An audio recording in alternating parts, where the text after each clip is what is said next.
Okay. At this point in the QLab process, you should have already have established your file and getting everything set up. We're going to discuss putting together our first set of microphone cues. As we open our show file, you'll see on the right-hand side our different cue lists. From the bottom, cue creator, which isn't super duper relevant for what we're doing right now, so I would just kind of put it out of sight. Then we have our mics out, ensemble up. This is just a subgroup to control them, and our main cue list. Our main cue list is going to be our home. It's going to be where we're going to build the show out of. All right, so let's start looking at mics up. Each of these commands has a different meaning. So we'll start over here.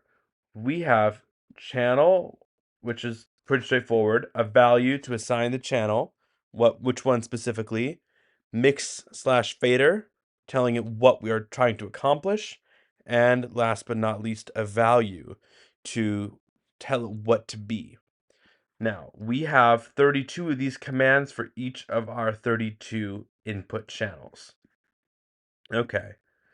Now, we want to add, first we have three types. We have our 0.75 for up, which is at unity position, 0.5, which is at about halfway, great for an ensemble level, and a 0 for taking these mics all the way out.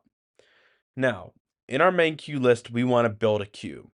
We could drag these cues over in from our microphone up list to our main cue list, but we don't want to do that because they disappear from this list. As you can see, 1 and 2 are gone. So we are just going to use Command C or the edit copy to copy said cue and paste it in our list. That way we have it here and we have it in our kind of our bank of cues.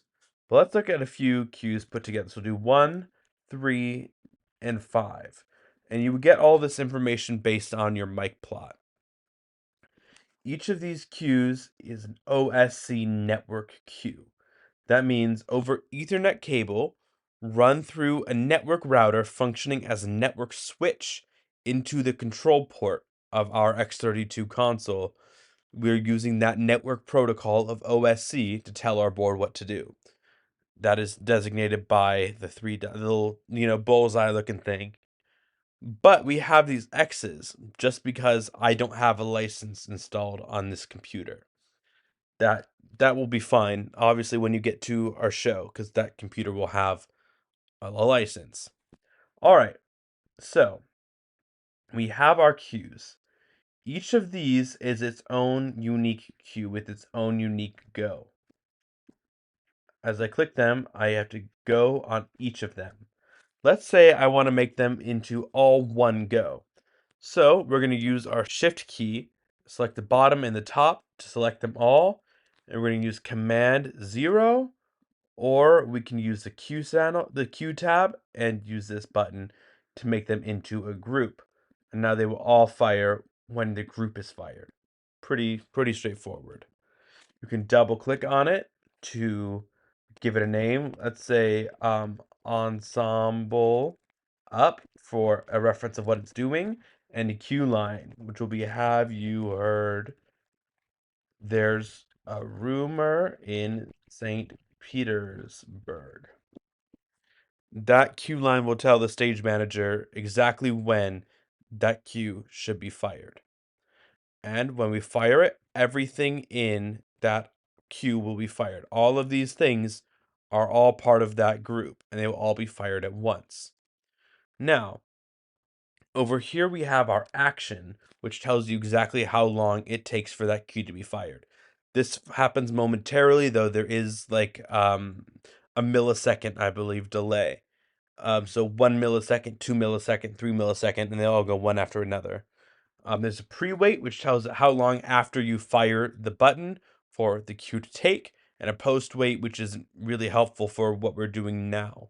It may help you later on, but it will not be super duper helpful for mic cues. Now, we have all of that put together.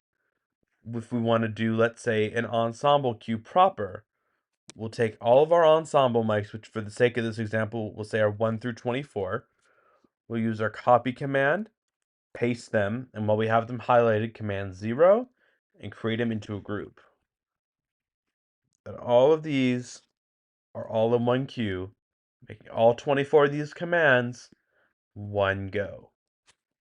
And they're just like that, they would all have fired. Now, let's get rid of these and look at a smaller time frame. Let's look at these queues, 1 and 2. We're also going to investigate the auto follow. Let's say I want these queues, I want Q2 to fire automatically after Q1 has gone. What I'm going to do is I'm going to select the top queue, and over here where it says continue, I'm going to say auto follow. That means when this is done, it will go for the next one.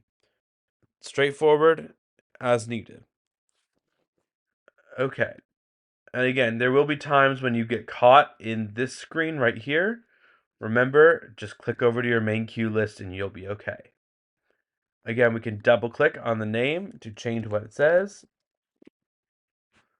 And a little piece of advice, this will help you, even though it'll be a little tedious. I recommend going into these lists and saying character 2, let's say Vlad Popov up.